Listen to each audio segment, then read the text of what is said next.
We declare our right on this earth to be a man, to be a human being, to be respected as a human being, to be given the rights of a human being in this society, on this earth, in this day, which we intend to bring into existence by any means necessary. Welcome, everybody. Free the land, all power to the people. I am Brother Zaid Muhammad. I'm going to welcome you to yet another edition of our Revolutionary Fourth Sunday. This particular Sunday, we are doing it in anticipation of the International Day to Eliminate Violence Against Women. Some background is in order before we get into it in the way that we usually do. Several years ago, I was asked by one of my favorite elder comrades, Esperanza Martel, to help develop a call for 100 Black and brown men to come out against domestic violence in support of a powerful march against domestic violence that happens every year in New York City called the Brides March. And this was year 25, the Brides March. Back in 1999, a young woman named Gladys Ricard was shot to death in her bride gown on her way to her wedding by her former partner. A young social worker and organizer named Josie Ashton took that very personally. And the next year, she literally walked from Washington Heights all the way down to Florida in a bride's gown to dramatize the whole question of domestic violence in our community. That would morph into this annual march that goes from Washington Heights all the way to El Barrio every year on September 26th. And several years ago, Esperanza Martel asked me and several others, the great Quentin Walcott and a young man named Carlos Rosario, to really try and take up that charge. And we've been trying, and success hasn't been where it should be. And to be sure, we would not let the centennial of Malcolm go by without being more intentional about addressing that. So we're using the Malcolm's in his broad internationalism scope to shed light on that work in anticipation of this epic day that is the International Day to Eliminate Violence Against Women. That was implemented in 1979, and it was used to also memorialize the assassination of the Maribel sisters in the Dominican Republic, right? So it's a loaded day. It's a powerful day, right? And we do want to do our share the way Malcolm honored and upheld the dignity of Black and brown women as a revolutionary and minister and imam that he was, to try and move the needle further in that, because we ain't gonna free nobody if we ain't all free. And I would dare say ain't nothing revolutionary about sexism and domestic violence, nothing. And we shouldn't tolerate under any circumstances. So we got a powerful discussion today. Got two powerful sisters that I'm extremely proud of to help really shape that conversation. And we're likely to have a part two. We're contemplating a part two of this conversation. Part two might be a faith-based. We're getting some feedback. Everybody probably should go on mute while we're doing that. We should have a part two. And part two may be a faith-based one that looks at how we deal with this thing in religious spaces, right? For all of the aura around Malcolm's faith, right? The abuse that he protested took place within a religious context. And sometimes our religious institutions would lean more on the institution of marriage instead of the institution of safety when marriages ain't working right. And so there's a whole way that has to be approached and handled to change that game. And we have some folks that we are looking at to possibly have a part two on this. But this is a very special conversation that we're very anxious to have. We have to start the day, as we always do, with the inroads on our political prisoners. And I'm pained to announce, very pained to announce that just within the last few hours, we lost Imam Jamil Abdullah El Amin. in prison, in the clutches of the state.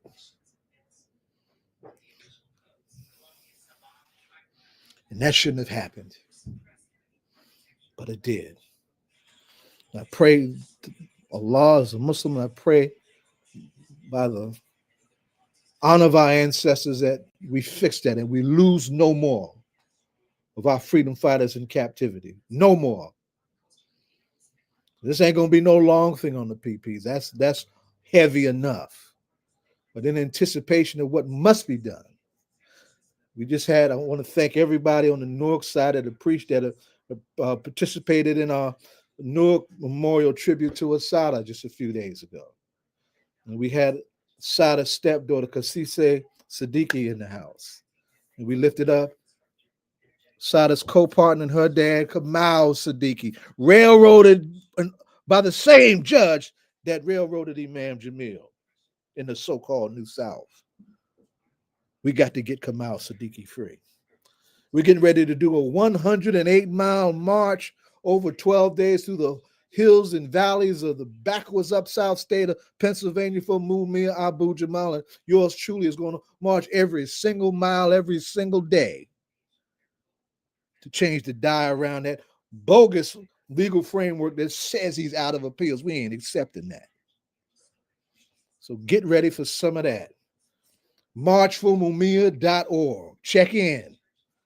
All you young folks about wellness and all those things that we didn't know about years ago, bring your wellness behinds into this march.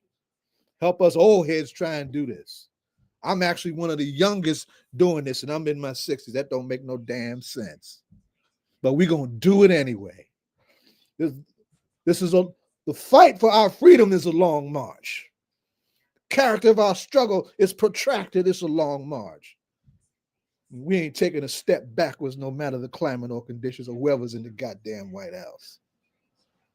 So I'm going to stop there. Do a brief libation statement, hopefully honoring some women we love, starting with those close to Malcolm and those amongst our comrades.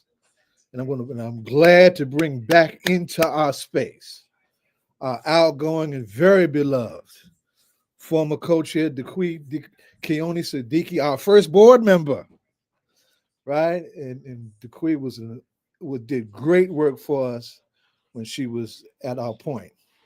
And I'm just glad that she's here in the space. And Dequi and I have both shared some uncomfortable space trying to raise this question that we need to raise more regularly.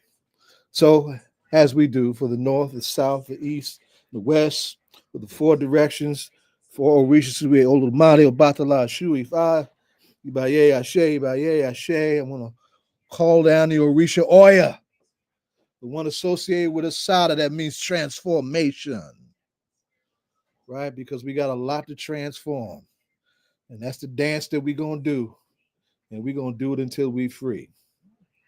And in the name of that, I'm going to call her name first.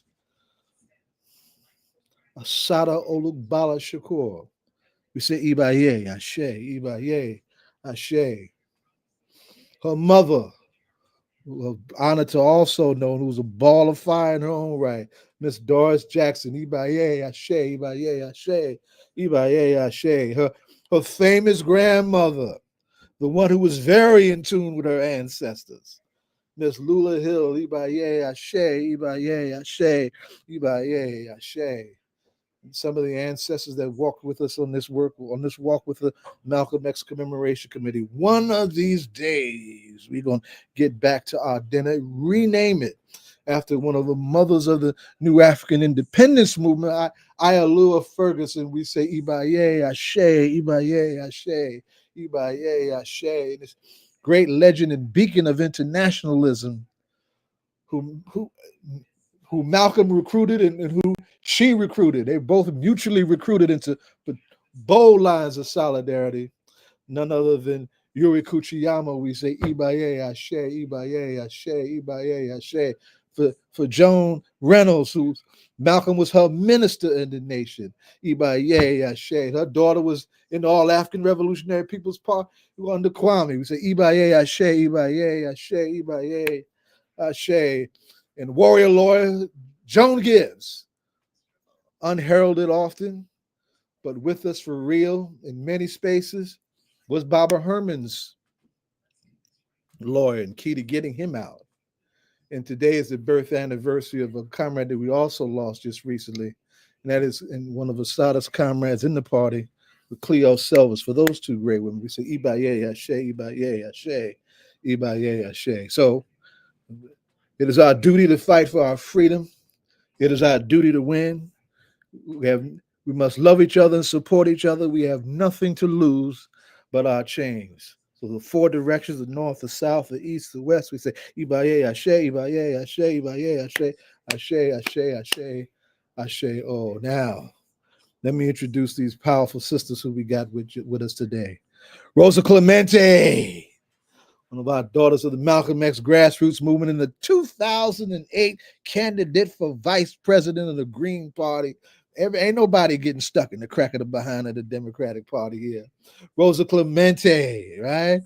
And my sister over on the best coast, that is West Coast, Thandisizwe Chimurenga. Some of us are brave. 2 volumes of powerful narratives of some of the baddest Black women in struggle we can name, right? And just did a powerful book on Deborah Brown that's really an eye-opener, and why this conversation is so important, because we have to have these conversations. Deborah Jones. Deborah Jones. That's a Deborah Brown, didn't I? I apologize. Yes, ma'am. Thank you for correcting me. And our moderator for this evening, I am going to now step back, and I want y'all to light up the chat. Tell us where you're coming in from. Like and subscribe the page. Share it out, right? Let's talk about how we continue to move the work. And I should say, I'm not sure yet if we're going to do Revolutionary Fourth Sunday for December, because it's going to be in the thick of Kwanzaa. So it all depends if we can get the right players together to do it. If we can't, we'll just press on. We've got a lot to do next year. Next year is the centennial of Fidel. You know we're going to bang on some of that, right? So we got and the 60th anniversary of the Black Panther Party. So we coming into the new year black and strong, right on the heels of everything we did this year to honor this of our leader, Malcolm X. Dequi Kioni Sadiki is here, and she is going to steward us through this powerful conversation. And I'm going to step back and, let it flow, let it flow, let it flow. Right? Y'all ready? Let me step back and get my behind out the way. Y'all carry on. Okay. Thank you, Brother Zaid. Okay. I don't know why I can't see people on the okay. Thank you. What happened to the other sister? I think she was doing tech. Oh, but I'm not sure. Call it back. Yeah. Okay. I got you. Okay. All right. Well, thank you for that. I'm so happy and delighted to see my sisters here. Rosa, I love your hair.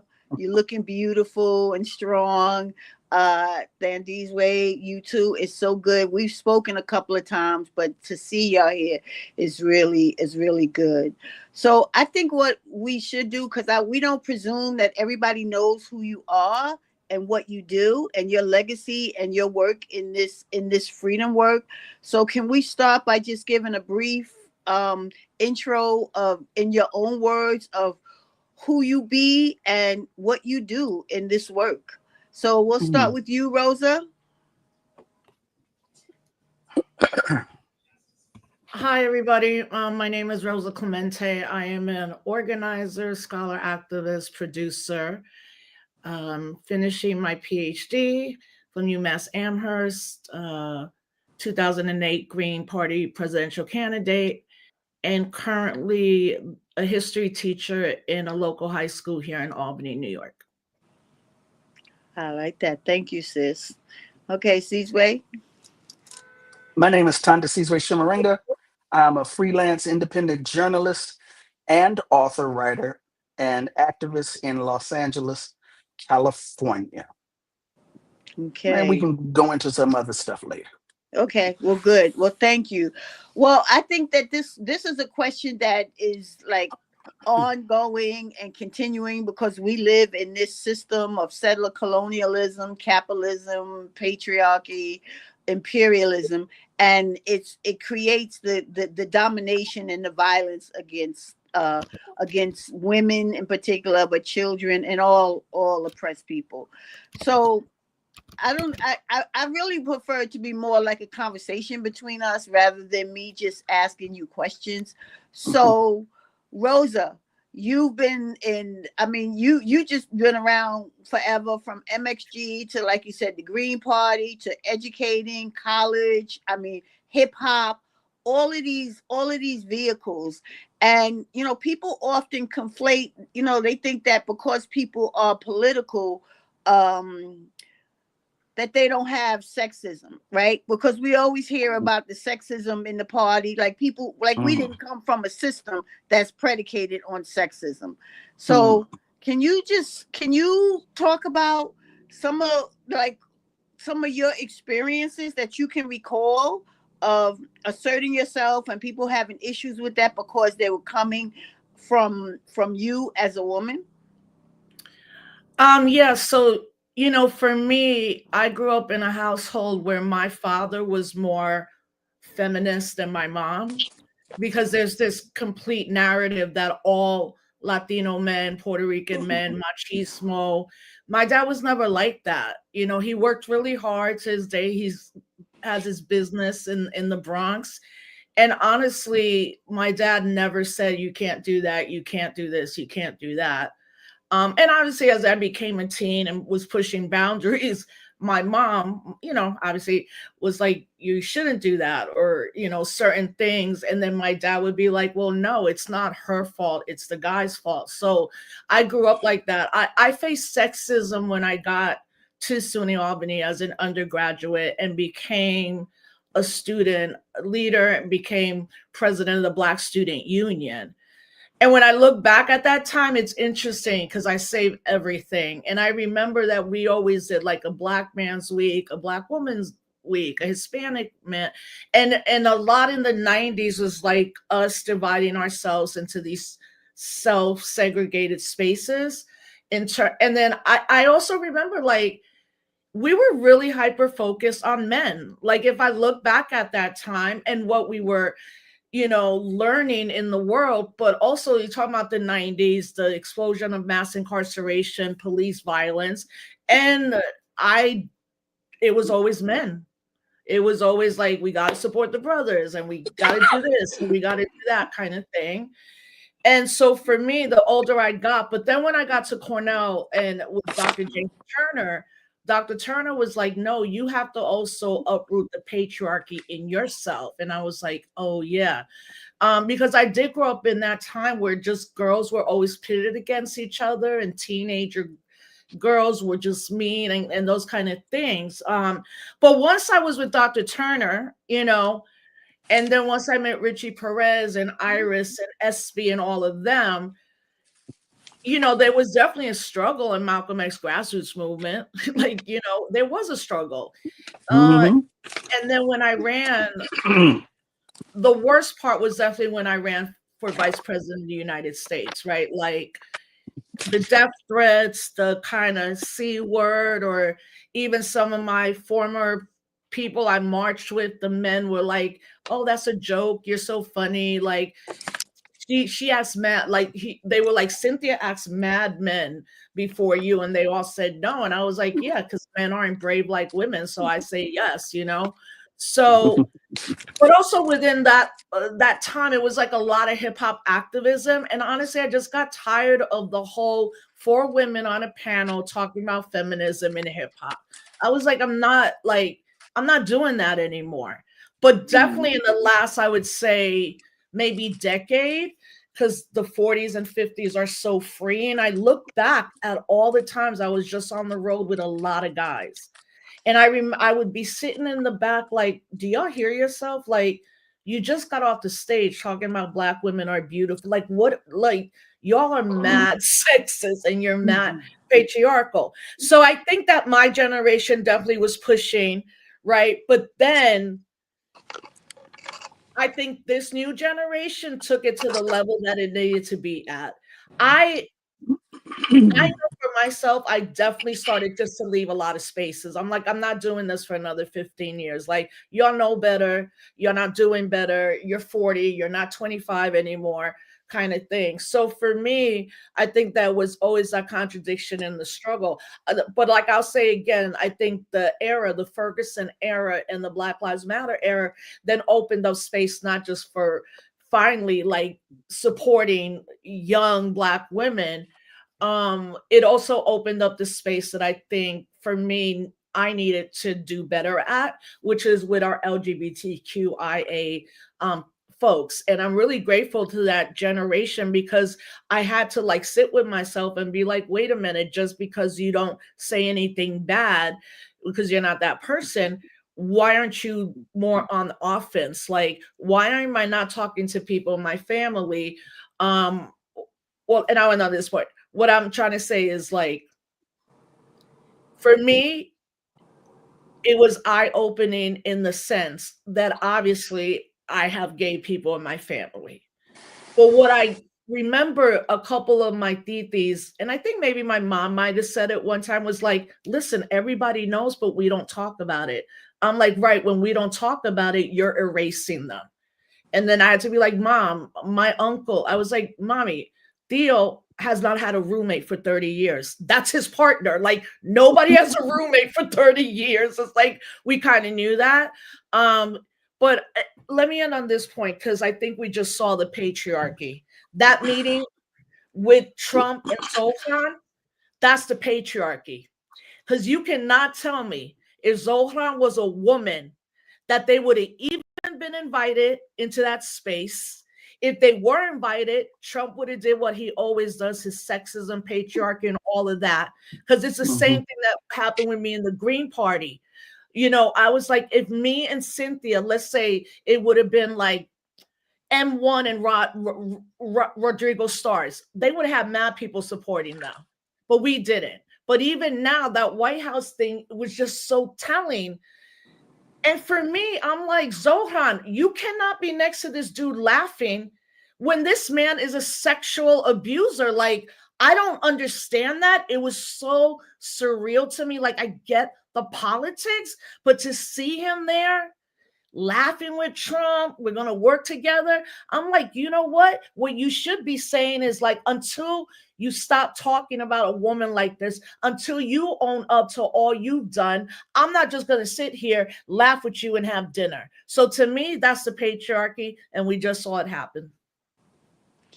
I thank you for that. I think that that's such a great point. The patriarchy is not just, it's the physical violence. We know that, like Zaid mentioned, the walk, the sister that got murdered on her, you know, on her wedding day to someone else by a former partner. So we often think about the violence being physical, but it's not being taken seriously. It's being the butt of jokes. It's like all those ways that are insidious and the violent. You know, we have to change the narrative and counter the narrative about what is violence.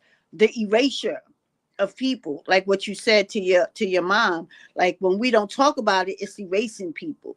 It's like when white people say, "Oh, I don't see color," then that means you don't see me, because that's the first thing that you see. So thank you so much for saying that. Okay, Sister Sizwe, what about you? Sis, I'm over here, as I said to Baba Zaid off stage. Thank all of you. Thank you for putting this together. Thank you for inviting me. But I took a nap before. You know, I have to take naps. Sometimes on my medication. And I wake up and I find out backstage that Imam's meal has passed. So I'm over here eating backstage and on my phone while Baba Zaid and y'all are talking. So I want y'all to excuse me for a moment, because that should not have happened. It should not have happened, because he's a freedom fighter and has always been a freedom fighter. And as I just posted on Facebook, while y'all were talking, I'm going to say it here out loud. And I seek forgiveness, and I will apologize later if I am wrong. But at this particular moment, his death is because of the incompetence of our movement. Now, if I'm wrong later, I'll apologize, but that's how I feel right now. When I say this should not have happened, it should not that it should not have happened because he should never have been captured. It's because of us. It had been, I don't even remember when it was. I know we're talking about violence against women. I just got to get this out. My mom passed away. We found out she was in the 4th stage, the terminal stage of lung cancer. So whenever I hear about cancer, it triggers me. And I don't know if it was a year ago, whenever it was, but they finally released a photograph of Imam Jamil with that huge tumor on his face. I was like, oh my God, this man is going to die. How did this happen? How, and now we're here. He has passed on. And when I say we have to do better as a movement, because not only do we still have some political prisoners, we're going to continue to have political prisoners as long as we continue to struggle for liberation, not just under this orange madman, but under this system. There will continue to be political prisoners. So we got to get our, excuse my language, shit together. So I apologize for that. I just had to get that out as I'm over here snacking in the background. Don't apologize. Right. Yeah, we do that too. Like even just my first week with the high school students, I was telling all the girls or those who identify as girls, like, stop saying you're sorry. Like, stop apologizing. And it's very hard to do. You know, I catch myself sometimes. I'm like, why am I saying sorry for being, you know? Yeah. And also, like, that's the whole thing about us as sisters. We can talk about Imam, you know, Al-Amin, who just passed away, because we're really talking about humanity, you know, and I think the system seeks to take away our also empathy as women, you know what I'm saying? And I also, you know, believe that in exactly what you said, like, we're about to have mad new political prisoners. Like, the writing is on the wall. We don't know when it's going to happen, how it's going to happen, but it's going to happen. It's going to happen. And I think people have to be like ready for that. And I really believe that people just think everything's going to be all right. Well, yeah, if we have a movement, but we don't. And Tandi's right, we don't have a solid national movement anymore. There's been a lot of distrust, a lot of craziness, a lot of people turning on liberalism. Like it's liberalism. It's been kind of jarring to see everything that's going down, but we also know that people are resisting in so many ways. But unless we make it into a national movement of resistance, you know, that's how they're coming at us. And lastly, like, I think about of all the women that have been detained and disappeared, because you best believe that they probably have been assaulted in some way already in their capture, the detention, you know, that's already happening. And this country has been, you know, uses women's bodies as weapons of war. And I am every day, that's who I really also think about, like, are we really here in 2020 where this can still happen? Absolutely. Yes. Yes. Yeah. Well, yes, we are. Yes. I think and, that going back to what, excuse me, Mom, going back to what you said, Rosa, the erasure and the silence is what enables, what reinforces, what inspires the violence that we are all familiar with, the overt violence that we are all familiar with. Silence is violence, but so is the murder of Black women. That is the violence.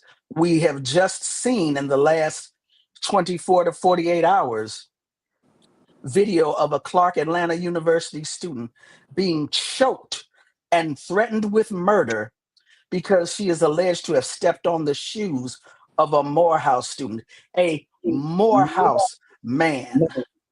This is what is allowed into Morehouse. This is how Morehouse men conduct themselves. He should have his ass beaten in the street. I don't care if it's men or women. Yes, I am calling for violence. I do condone violence. We can talk about that also.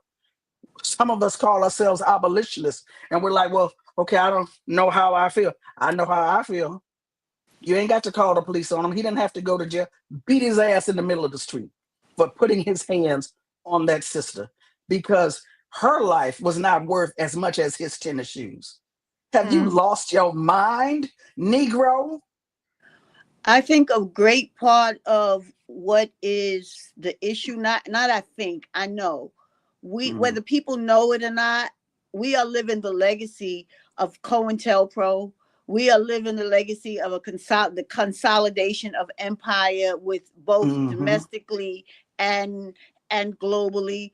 And so one of the primary differences in how the physical violence that takes place today goes to what you said about the dehumanization. People are desensitized to violence. They watch video games, they watch movies where women are always bearing the brunt of the violence. Women bear the brunt of violence in wars because rape is a tool of war. So everything that we do, women, it's like what Malcolm said when Zaid started about how women are particularly Black women, because Black women are oppressed, and brown, indigenous women.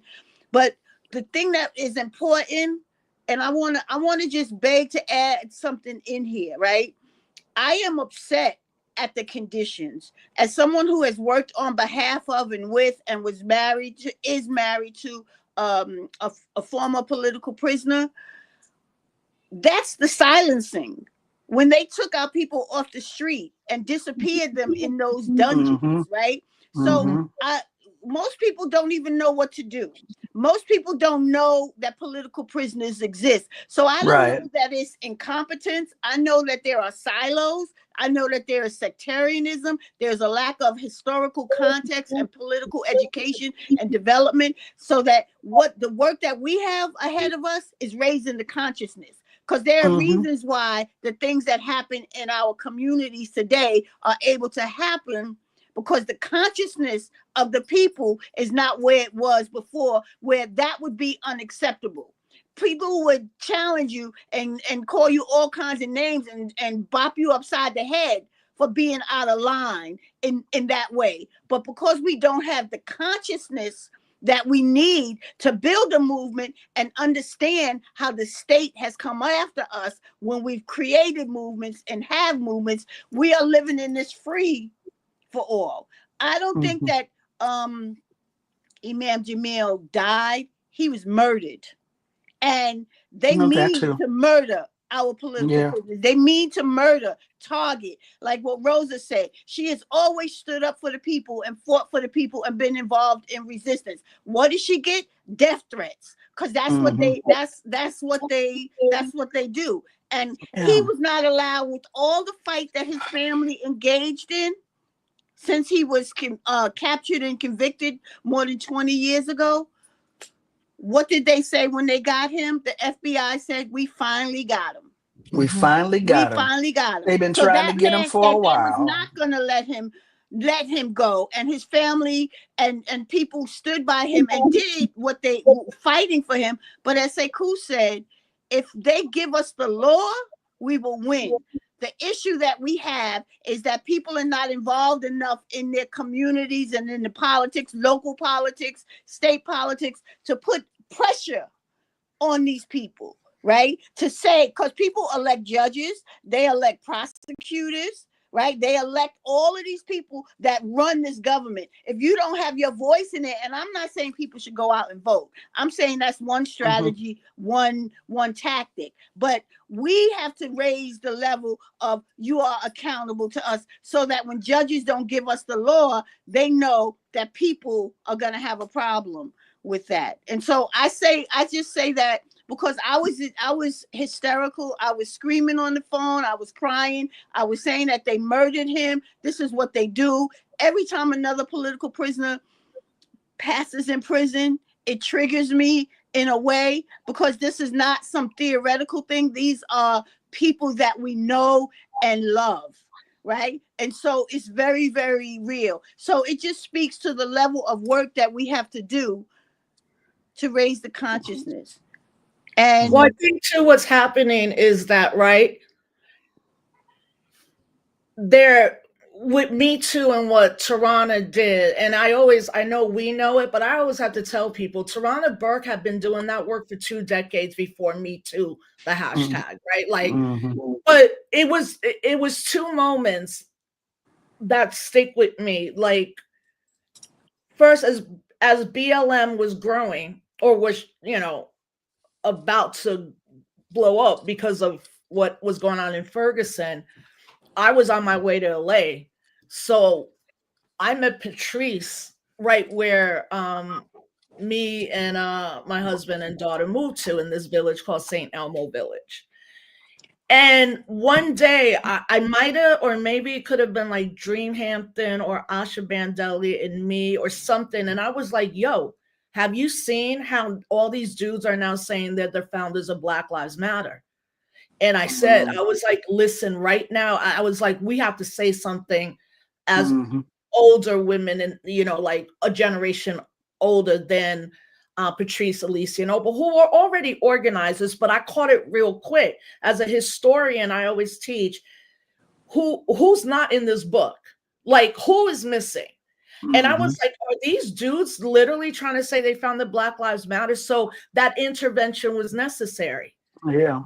Black Lives Matter grows and grows. Okay. Then Me Too. It was the same thing. But Tarana obviously is who she is and was strong and was like, we know what this is about. But there were a lot of times where I was like, are you listening to what Tarana Burke is saying? She's not saying that the goal of Me Too is to arrest men, take them to trial, and put them in jail. That Me Too is about the survivors, right? And I think because she is who she is and part of our generation, she was very clear what she meant about Me Too. But then the backlash. Now we're seeing that with white men, right? And we're seeing it, right? Like any Black or Latino man that voted for Trump, you're an enemy. I don't care if you never vote for him again. F you, you're crazy. But what young men are seeing right now, they're seeing that you can sexually assault somebody and still be in office. Yeah. You could say the craziest things about women and still keep your job.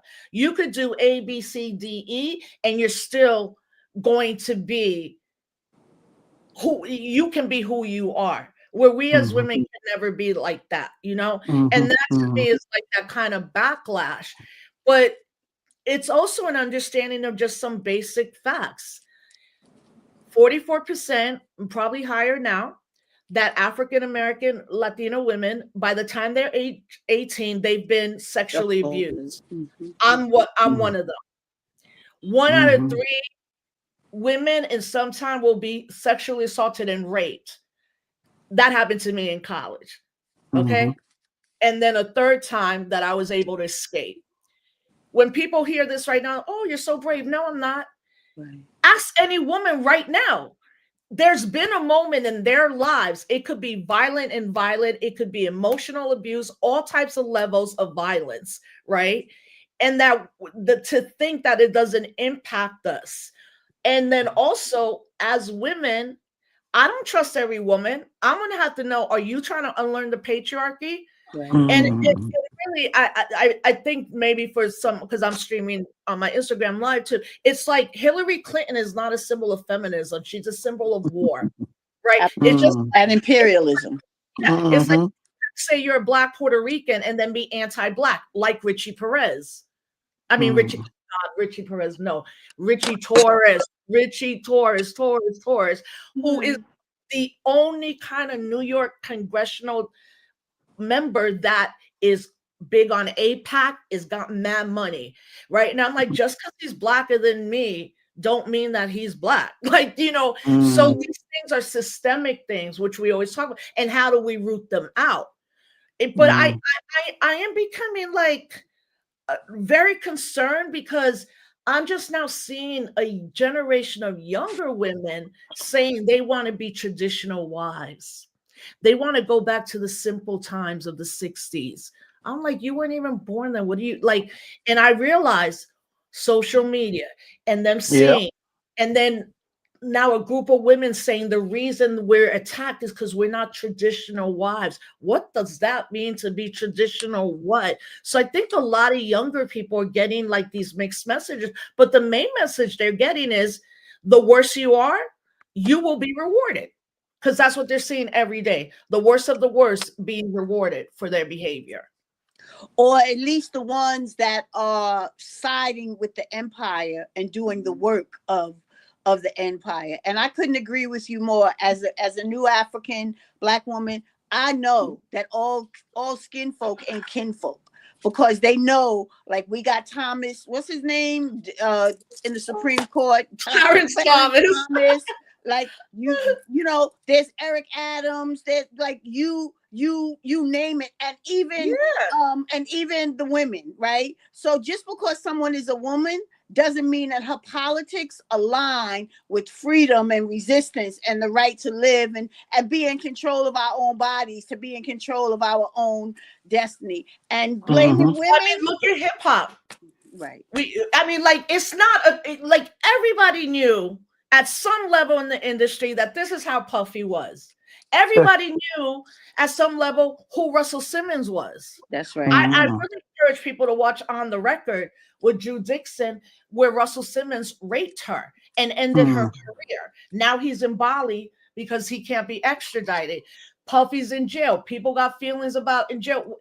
Look, in the hip hop, that's what I'm saying. There was this moment of like the golden age of hip hop, but then like a Black radical age. And within that, men were still assaulting women and then going up on a stage like, I'm for the Black people. No, dude, you're not. Like, no, you're not. We're seeing you. Eric Adams. There's a picture right now at the groundbreaking of the Hip Hop Museum. And who was there? Russell Simmons, Eric Adams together, Russell, Eric, and Puff Daddy. And when I saw that, I made a statement like, this is disgusting. And I said to the executive director, they're like all sexual abusers and assaulters. And he was like, well, you're not invited to the event anymore. I was like, you're lucky I can't even get to the Bronx from Albany right now, because I would have rolled up in there. Like, this is the insanity of it. So that's also the hip hop generation, like the men. And then I think, Thandi, you spoke to it. Why are we the ones always still having this conversation? I don't mean for here, because I mean just in general, like, hello, men, like, where were you? I want to know, like, the Supreme Court has taken away our reproductive rights for our bodies. I'd lie to you not, if the Supreme Court told a man what to do with their body, America would have burned down. America would have burned down. And lastly, I don't want to hear men saying, I'm not sexist. I have a wife. I have a daughter. You shouldn't be sexist in any way. And you telling me you're not, you are sexist in your life. You are sexist. Yeah. You are it's like sexist. The racist that says, I'm not racist. I have Black friends. Right. You are sexist because you have never had any motivation whatsoever to look deeply into the issue of patriarchy or sexism, how it affects you, how you benefit from it, how you participate in it. And so you think the fact that you have a wife means you're not sexist. You, sir, are a part of the patriarchy. Am I saying I'm against marriage? No. I am saying that you are part and parcel of the patriarchy just from the basic fact of being a man in the United States of America. It does not matter if you are a man from an oppressed nation, nationality, class. The fact that you are a man in the United States means, one, let's talk about marginalized or oppressed nationalities, ethnicities, nation. Either you are a man with privilege or you are a man who feels you should have some privilege because you are a man. You're supposed to have power, and you don't. As a man, it pisses you off out in the world, and then you come home and say, well, I'll be goddamn if I'm not gonna have power in this house. Yeah, just the idea, the I head gotta of the take house. all of this shit outside. I'll be damned if I'm taking it from you. I'm the man of this house. What And I that's say the goes in capitalism, this house. right? That's the capitalism. So we have to understand these That's the systems, patriarchy. right? That's where capitalism has to do with the patriarchy, right? The man is the breadwinner. The man is the head of the household. And I think that I'm never of the idea about, like, because sometimes, like, when Maya Angelou says, when we know better, we do better, right? And so people have to But if be, you don't want to know no better, yeah, but right, no, I don't know about people not wanting to know better. I think people are stuck in their ways. I think people no, are comfortable in their positions. People I reject that respectfully they have. disagree, Ma. You can, baby, you can, right? But I think that what happens is we all have to work against what we've been conditioned to believe, and the normalization of violence, and the normalization of, quote, these traditional ideas. Because why? Yes, We are copying Europeans. Because if you go absolutely, around the world, cultures absolutely. around the world have been matrilineal. And so we come here with the capitalism, the settler colonialism, the white supremacy, and we get these ideas that this is the way it's supposed to be, and we lose ourselves, and we lose the value system and the cultural ways that help to keep us together. So no, Mm-hmm. I'm not saying, yeah, beat his ass, but then pull back the Absolutely. layers and say, why did you do that? Why Right? did you do? What? We can ask him that while we beating his ass. I'm good. What? Okay. Ask Well, him the question I why as you're beating his ass. well, I think that it has to do with, and I'm never making excuses for the violence and for the dysfunction, but I know that this system has hundreds of years of training Mm-hmm. and Mm-hmm. conditioning and normalizing violence, right? The Absolutely. English language in and of itself is violent. Violent. Males wear t-shirts that they call wife beaters. Wife That beaters. shit is Yes. violent, right? So, Yes. but Mm-hmm. that has been adopted and absorbed into the Mm-hmm. into the culture. And so the education piece Mm-hmm. starts from little, that we correct what Rosa said about correcting it when it's little. When we hear our children say, I want a wife beater on," or you hear people say, "Oh, he had on a wife beater." That's inappropriate, right? I Mm-hmm. work with high school students. They would talk about how many bodies they had. Like, Mm-hmm. that was to remark how many people they had sex with. I said, do you Yeah. realize how violent that is? Body Yep. is a dead person, right? And Mm-hmm. so we have been conditioned to accept and embrace the normalization of the violence, not just in our actions, but in the ways that we think. And so what you think, it controls what you do. And that's Absolutely. the work. That's the work, right? Changing helping to people to develop a historical construct and context to understand that how they have been taught to believe about themselves and each other is incorrect, is dehumanizing. And what they have been taught to believe about feminism is Absolutely. incorrect. Because Absolutely. if they studied feminism, they would understand that there's more than just simply mainstream bourgeois white woman's feminism. There's Right. decolonial feminism. That's There's right. anti-imperialist feminism. There's Right. anarchist feminism. Bell Hooks, who people, black men in particular, love to trash, Mm-hmm. wrote a book called We Real Cool on Black Men and Masculinity. And in the beginnings of that book, she starts out talking about Ivan van Sertima's They Came Before Columbus. Why would she do that? She said black men came here as travelers from African empires, African kingdoms, maritime travelers, have been here before white folks. But when they came here, did they rape, pillage, rob, and plunder? No, they did not do that. That's not who those black men were. Mm-hmm. Black men have learned rape, pillage, and plunder from white boys. Yes. This is how Bell Hooks, who folks love to demonize, starts her book talking about Black men and masculinity. There's got to be an accountability process. And at its root, that is what feminism does. And that's why men, Black men in particular, are afraid of it or hate it. They do not want to be accountable. And so when we say women can't be the only ones having this discussion, Right. men have got to have a discussion on the International Day of Violence Against Women during Women's History Month. Men have got to have these discussions. As uncomfortable as they are, brothers have to have these discussions. Right. It's going to be uncomfortable. It's going to be reactionary. It's going to be ignorant. Mm-hmm. Oh, well, jump in there. Right. Ain't nobody going to beat you up. You're not going to leave bloody. You might leave battered a little bit emotionally, but you'll be all right and you get back to doing the work the next day. That has got to happen.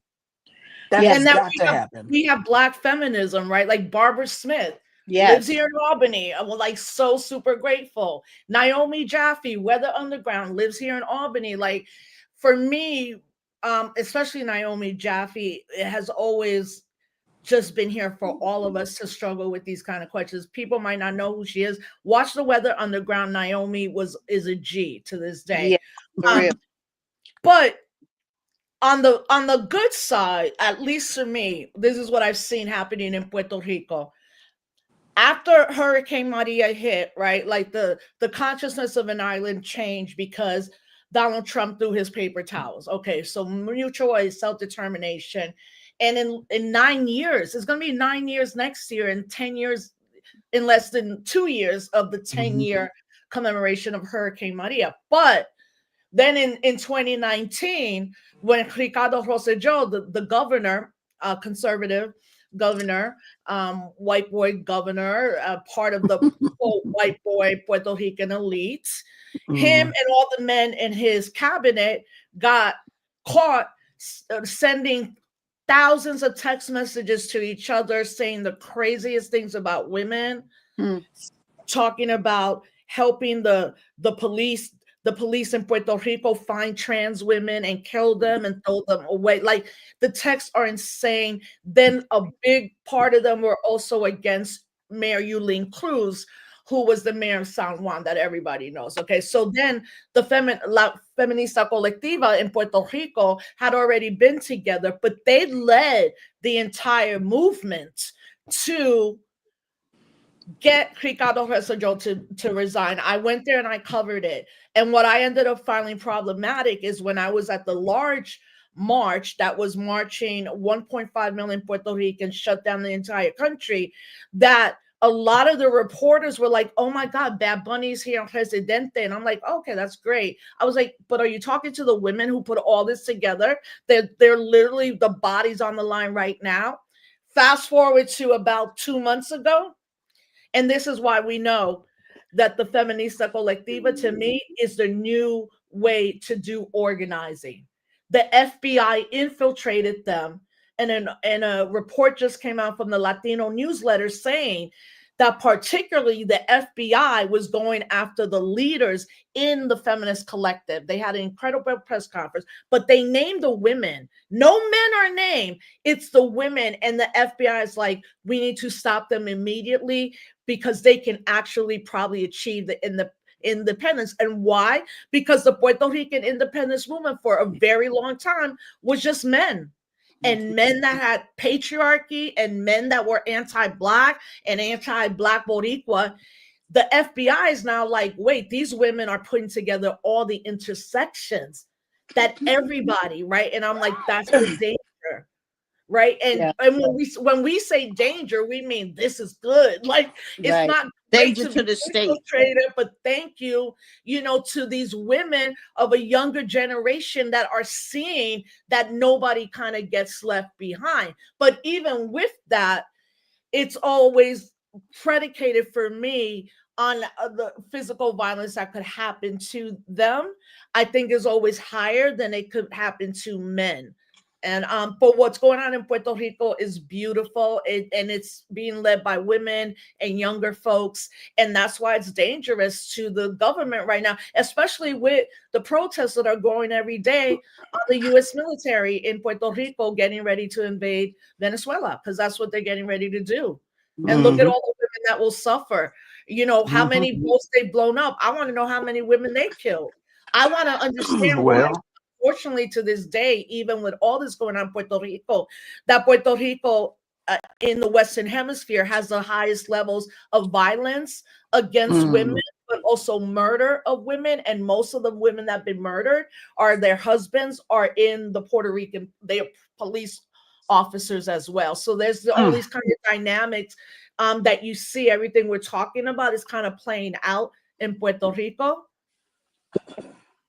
Yeah, I think that it's important for people to know the I keep going back to, you know, the thing about the education, teaching people, educating people, breaking down these ideas and these value systems, and to not, for people, like even listening to this conversation, it's not about, because a lot of times people, males in particular, and I don't say men, right, but that they are, it's easy for them to reject it, because one person's fiction is another person's reality, right? So people don't want to hear your truth or the truth of the experience, so they tend to reject it and deny it. But it's not about bashing people, because what you're doing is about love, right? When we talk about feminism, when we talk about self-determination, we talk about freedom, we talk about resistance. That's about all of us. That's not about one group over another. And what happens is the conversation, which is Logic 101, when you were in college and you had to take the Logic 101, it was about discourage the discussion by bringing other stuff in there. So this is not about bashing. This is about love. This is about creating the conditions for people to live out their life in ways that don't have the violence. So all that you're saying is about the love of the people. But yeah, we do have to critique. We do have to speak the truth to power. We do have to say it. The problem is how we started out. Like, if women are saying it, it gets marginalized and rendered invisible and pushed and pushed to the side, like women don't know their own experience. So I'm not sure how much time we have, but I do want to hear you know, kind of speak to what you think about what we can do, because we know what the issue is. This is hundreds of years of this shit, right? So what can we do in the spaces that we are in with the people? Like, Rosa, I know that you are doing mad shit with the young people that you work with, that you are educating, because that's who you are, right? That's what you do. And Thandisizwe, with your writing, your journalism, this book that I want to get a hold of, right? Because I want to read about it and learn about it. Because the problem is, we can always say men's names. There's so many women, unless they become, quote, extraordinary, right? Like, people have tended to separate Assata from the movement that she was a part of. But there are many Assatas that were in the Black freedom struggle and are continuing to do the work. Tomorrow is Cleo Silver's birthday. May she rest in power. People go to the hospital and they read the Patient Bill of Rights. That's because that's what she did. That's her legacy, right? But we know the males' names, but we don't know the women's names. And then, so how do we teach our young girls and boys that we are all a part of this struggle and we all do the work, and it's not just the man's role, or this is not just the women's work, this is all of our work. So I thank you both for the work that you're doing to chip away. Like they say, the prison is just a wall. So and it can be torn down. Right? So is the miseducation of our people. And so, of course, because we don't have institutions in that way, then we have to educate in the places that we are. But most of our people go to these fucked up institutions to be miseducated and undereducated. And then they become adults and they carry that with them. And something has to happen in our lives to help us peel back the layers to say, how I've been thinking and operating all these years, all my life, is wrong. And I'm thankful for the story that you shared about your dad, Rosa. Thank you for that. Because we act as gatekeepers of oppression, whether it's racial, gender, whatever it is, we act as we sometimes act as gatekeepers. So what do you think in this moment, right, we can do to help to chip away at this age-old issue? Well, it has to be confronted head on. It has to be confronted. We have to confront it. When we see it, we have to demand accountability. Just like what I said in the beginning, I believe Imam Jamil is dead, murdered, killed due to incompetence. I will apologize later if I am wrong or um, harm someone irreparably with that statement. I will apologize later and hope I'll be forgiven later. But right now, today, that's how I feel. We have got to Do better. attack, is the word I want to use. We've got to attack sexism, patriarchy, misogyny war when we see it. And in that confrontation, we will see, are we dealing with someone, an actual sociopath, or someone who simply did not know? No, And that's that informs our next move. Because I believe people can be redeemed, but only if they want to be. This is not about forgiveness. Do you want to do better? Do you want to serve the people? You do understand Black women are part of the people, right? That you cannot harm people and say you about the liberation of the people at the same time. So if you're serious about it, tell me how you plan on eradicating this, on correcting your behavior, how right. we can help you. And if you're not serious, you're just going to walk away, badmouth us, and try to be a part of another organization. And we see you. And we see that. That's right. And we're going to let folks know what happened when you was over here with us. Good. That's an excellent point. Not letting people slide, because the tendency is for people to go from one organization to another doing the same thing, because we have to attack it. We cannot be liberal and say, okay, just they're no longer here, so we're just glad that they're no longer here. No, we got to expose and we have to confront. So thank you for that. And as activists, organizers, as people who are part of organizations, it's got to be part of our organizational culture. It's got to be one of our pillars. That's right. But it does not stop there. Right. When you see it in an individual, you have to confront it head on. Because what's going to happen? Well, they're not part of our organization.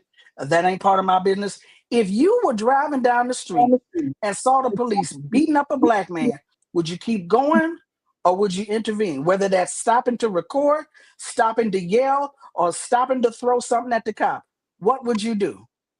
Well, she just gonna go back to him. Are you doing this to save her?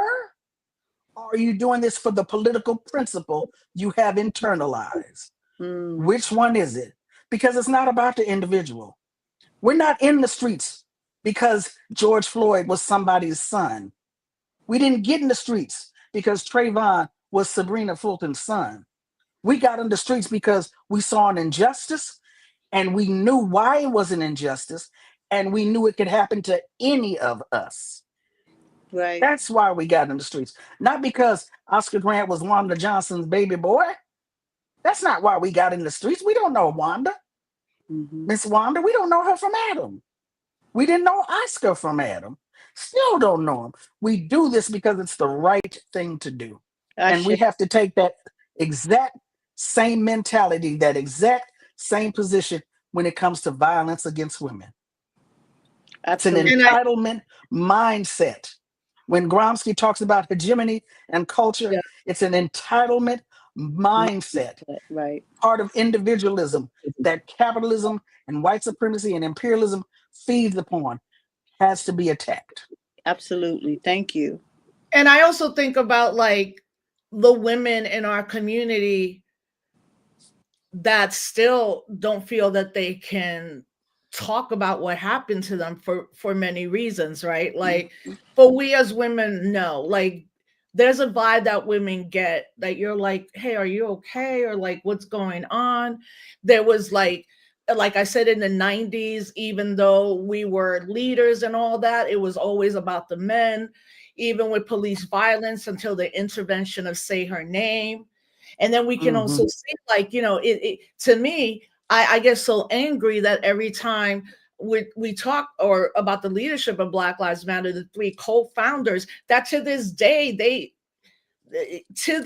people literally think that DeRay DeRay McKesson, McKesson, what's the other dude's name? The John grifter. King. Sean King, right? The grifter, literally founded Black Lives Matter. And I'll be like, no, that's so wrong. Like, you know, so these interventions. What I will say, as someone that's in college, was in college, right? As an undergrad, we were encouraged as women. This is what they would do to the young women. They would have a meeting and they'd be like, listen, so when you go out this weekend, don't wear this, don't say that, don't do that, right? First of all, did they have that conversation with the men? That's no. right. The way Don't they put dealt your hands with on nobody. Don't put nothing in nobody drink. They don't tell them that. All of that. Or like the way we're going to deal with sexual violence on the campus is to put up blue phones. And you're like, that doesn't stop it. But the flip side also on the men's side is this: less than 2% of men rape. What happens is when they get away with it once, they keep getting away with it. And as they keep it could be the same undergraduate that raped women as a freshman, a sophomore, a junior, a senior, now in grad school. There's the reality that Black studies is still not fully embracing not just Black womanism, but Black feminism, Africana womanism. Why to this day do we have to struggle? If I'm reading 50 books and I only see 2 of them of women, I have to say something in my Black studies department. Right. But well, let's talk about that. Right in the past is like, just be quiet. And what I realized in my Black studies at UMass Amherst was, here I am with some of the creators of Black studies, but Dr. John Bracey, he rests in freedom. We lost him way too soon. You know, he always was like, y'all need to be quiet and listen to the women. And they're right. Like, why are there only 2 books on women out of the 50 books they have to read? It's these kind of constant interventions that we have to do. I will say too, I think there's something happens, because it's happening to me, that once we turn 50, it's really, I don't give no fucks anymore. Like, first, I'm like, I ain't trying to be in no room with, I've been talking to you about this for 25 years. You haven't changed. I'm done. That's like, right. I'm not going to be on a panel. Like, I've started to walk off panels. Like, you know what? Nah. Right. Like, I'm not going to sit here. And then lastly, I believe that, like, we have incredible younger women that are queering and the movement. And my favorite book right now, and I just want to share it, is called Unapologetic: A Black Queer and Feminist Mandate for Radical Movements by Charlene Carruthers. Charlene was one of the founders of Black Youth Project, and now she's getting her PhD. To me, this has really opened my eyes around, like, a mandate for radical movements. So just like the Black Panther Party had a 10-point program, I think every organization should have a list of things we're not even going to deal with. And as Thandie said, if there's a man that is willing to be restorative, that is willing to take accountability, we will embrace you. But if you're not willing to do that, no, you should not be in this space. Because at the end of the day, we're the ones that end up doing most of the work anyway. Because women have a better way of communicating. Be like, we got things to do. Get the list done. Then we'll have the other conversation. But for younger women, they need to know that stand up. Don't be afraid. Reach out to a mentor. Reach out to a peer. Find someone like you, because we have been talking about this as Black and brown women for the sake of this conversation. The minute we are born, we're born into the patriarchy. That's right. So we got to outroot that. We got to outroot the white supremacy. And it's a constant struggle. It's a constant struggle. Constant freedom. Freedom is a constant struggle. Yeah, absolutely. And the price, was it, someone said the price of freedom is eternal vigilance. It may have been Mama Ida B. Wells, I'm not sure. But I keep getting these notes to mention my books.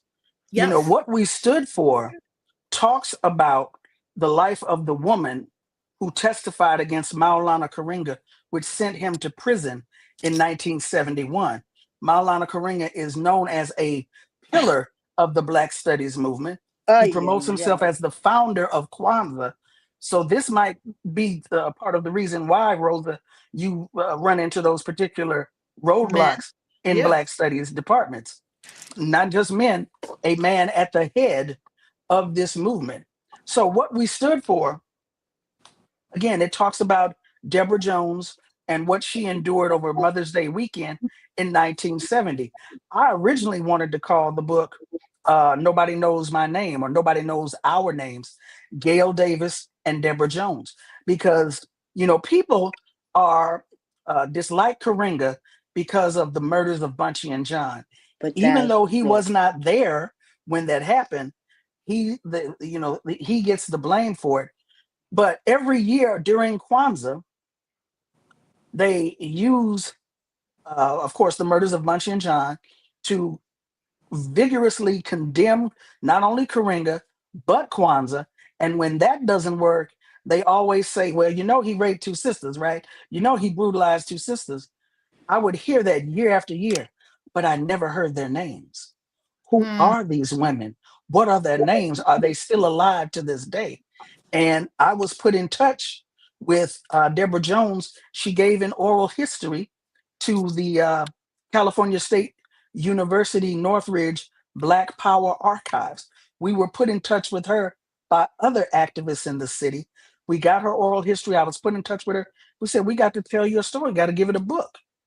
And so this is what she talks about, being in the US organization, similar experiences, not just with sexism, but like with Asada, just growing up as a Black girl in the 1960s and the 1970s, a daughter of South Los Angeles, knowing Bunchy, not necessarily John, but Deborah Jones went to Fremont High School. Many of the Panthers had their office in that particular area. So she knew many of these people. And that's one of the beauties of her book. How many people know each other? It starts out not only just about what you're concerned about from a personal standpoint, but you get involved because you know people. I trust Rosa.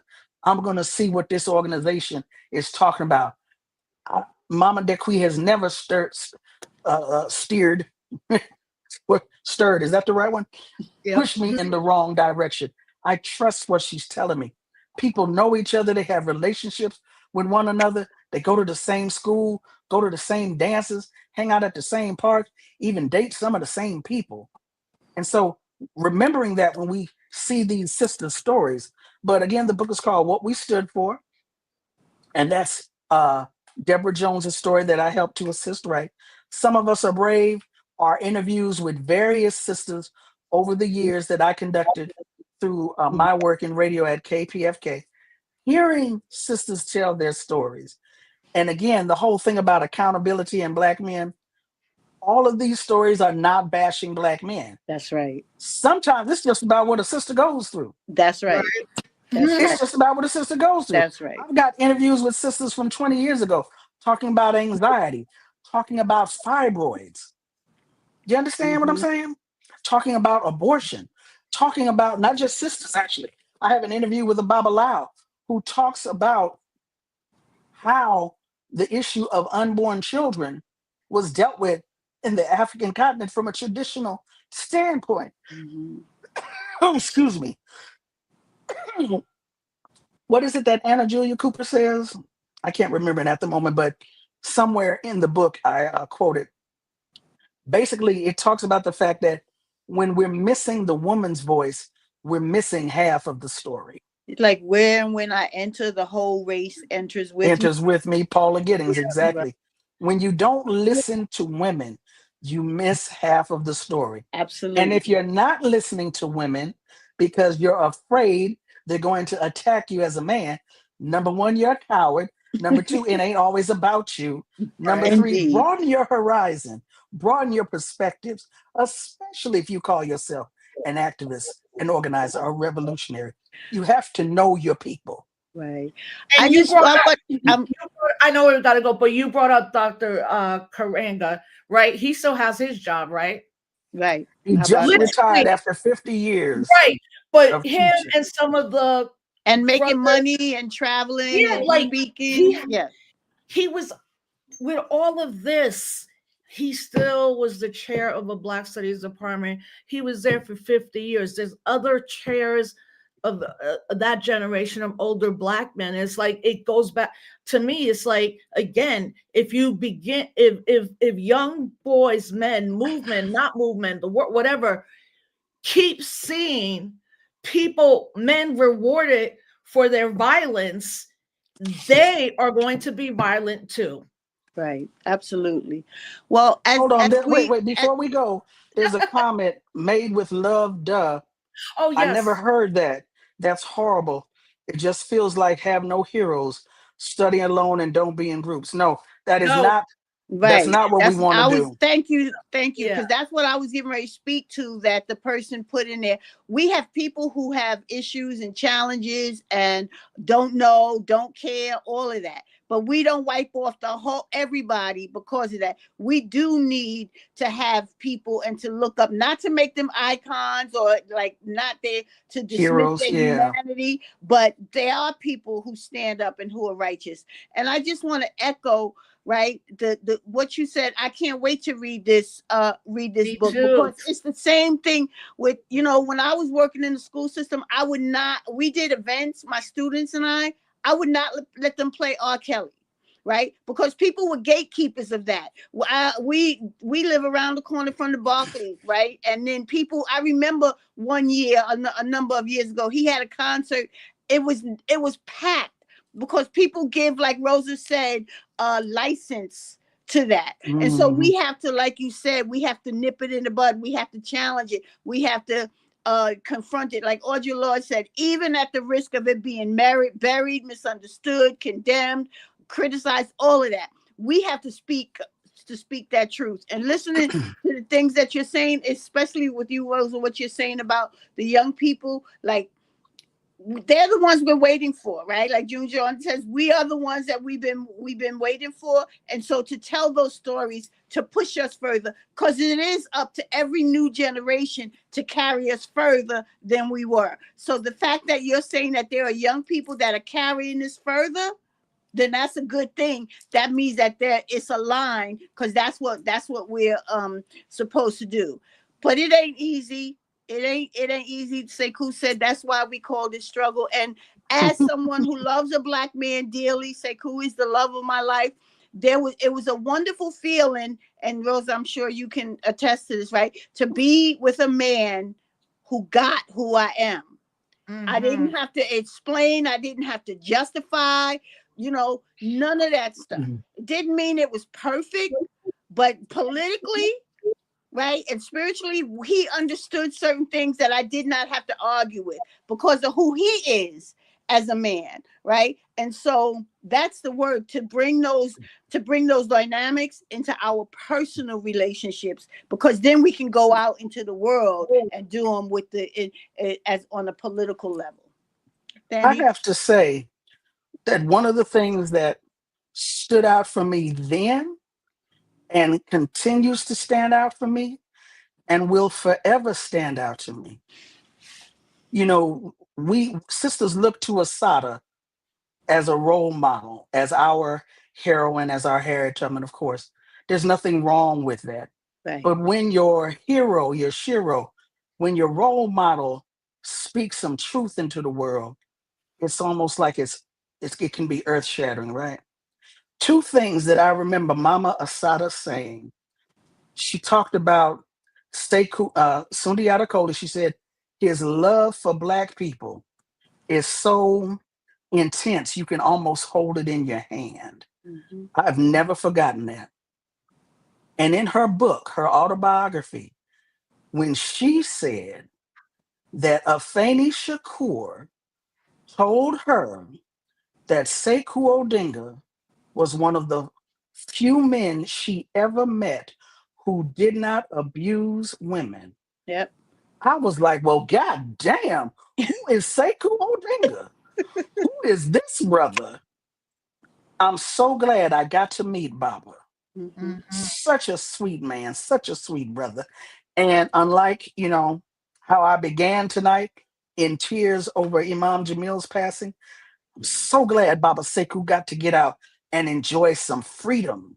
Yes. He enjoyed some freedom. I don't know if you noticed, Mama Dequi. You know, we got video of when Baba came to LA and was riding around on a bicycle. Yeah, We I got a think you video sent of me him. that video. I watch it every now and then still. Yes, ma'am. Yes, yes.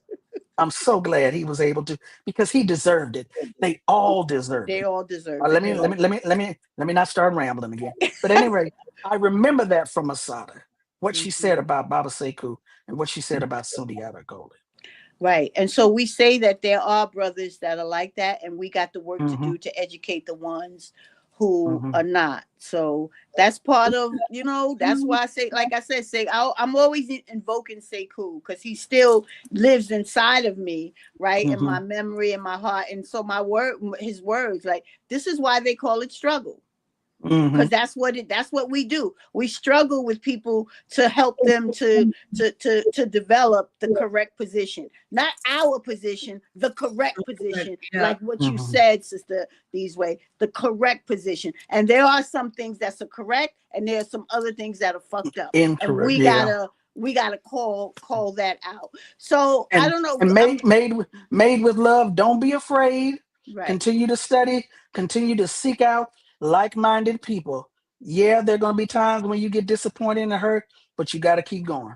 Absolutely. So I would do I take that as your last words? Because I was getting ready to ask you and both Rosa for last words. So would those be your last words? That would be my last word. All right, Sister Rosa. I'm just happy to be in space with both of you. I admire both of you so much.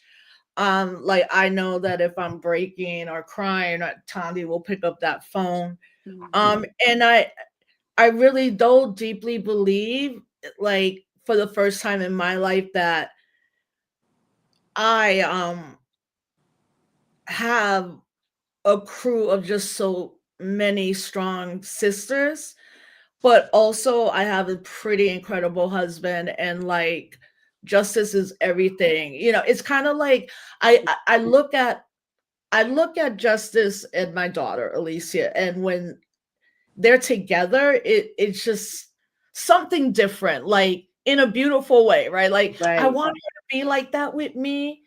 She will. She's in her 20s. I'm 50. Daughters and moms battle, but I do know and have watched how important it is for Justice to have raised Alicia, because she will not tolerate any of that. Like, but even with that, there came a moment too where I was like, okay, I see it now as a teenage girl. Like, these outwardly things are kind of not vibing with who she is, but I, as a mom, have to help her through that.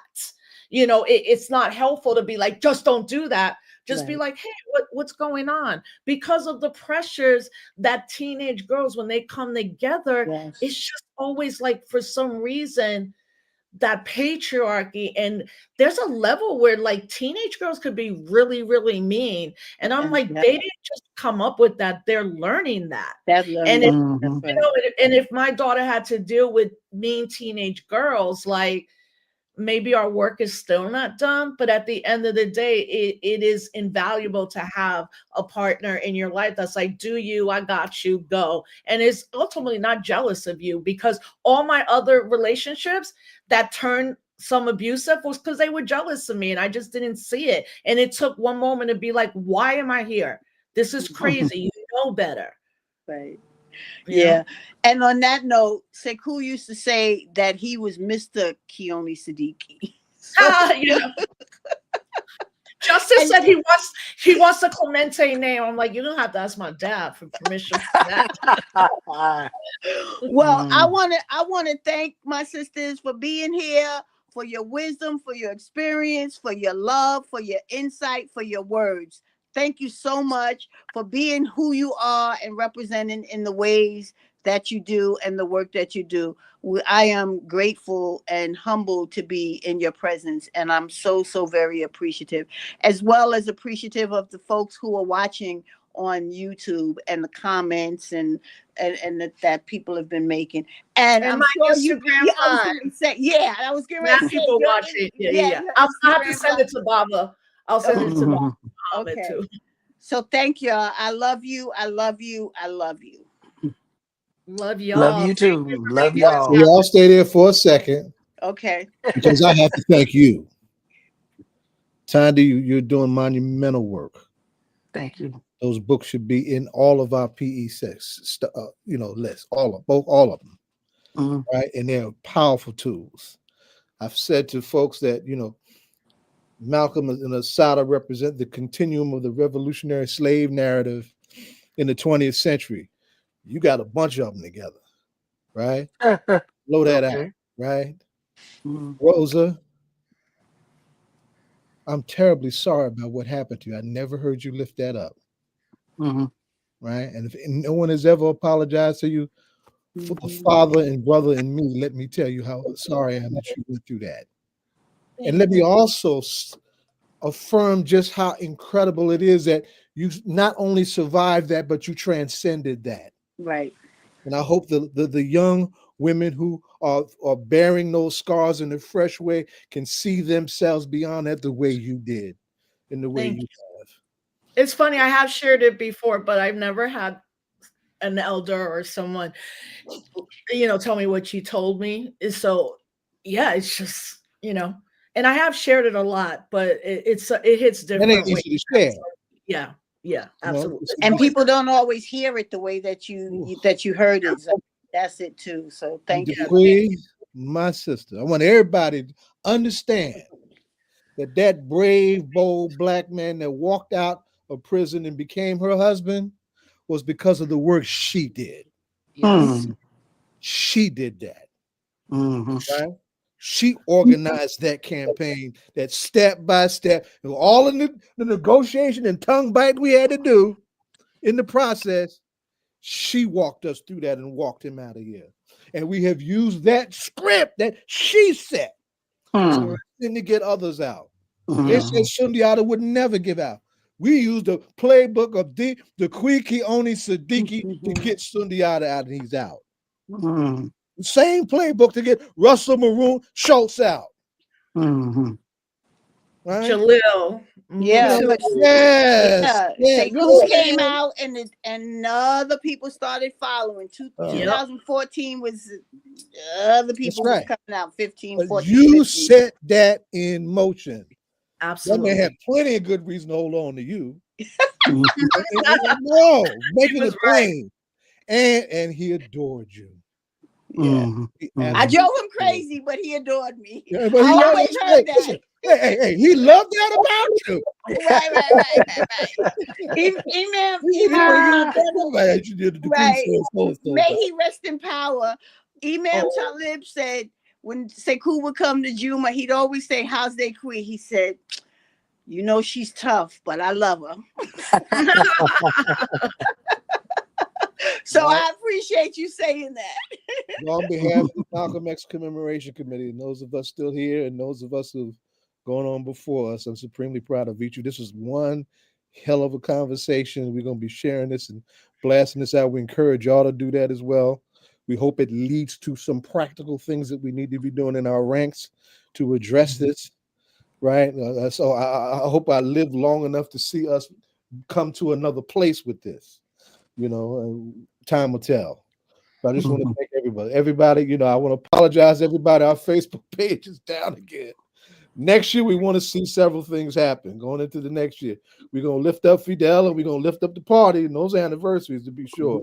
We're Mhm. looking forward to a new web page to give us more autonomy in terms of our social media outlets. We're looking, to get back in real space in a more regular way in New York as well as the ground. We're also trying to break in New Jersey and all those other things that we have been doing.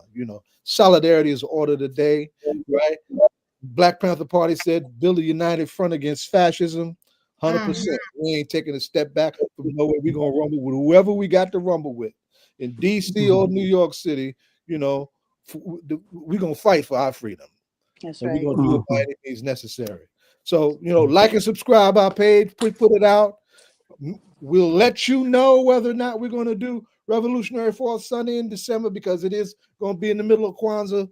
We'll see. It's our intent to do it, but we'll see. We may have to just step back and just gear up for what we got to do next year and let everybody do what they do during the Kwanzaa season.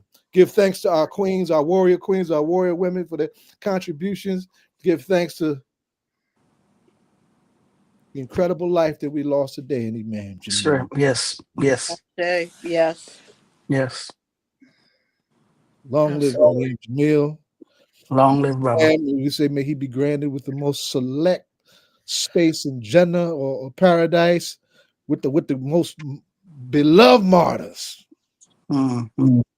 May the ancestors give him a welcome dance that will blow even his incredible mind. Mm-hmm. I mean, Whirlwind, and hopefully we'll see you pretty soon. Excellent. Yeah, sure. Thank you, everyone. all right. Thank Love you. you all. Thank you for having me. Okay. Yes. Thank you. Thank y'all for the discussion. Peace. Absolutely. All power to the Absolutely. people. All power to the people and free the land. Peace, free land. Free the land always. Love y'all. Okay. Peace.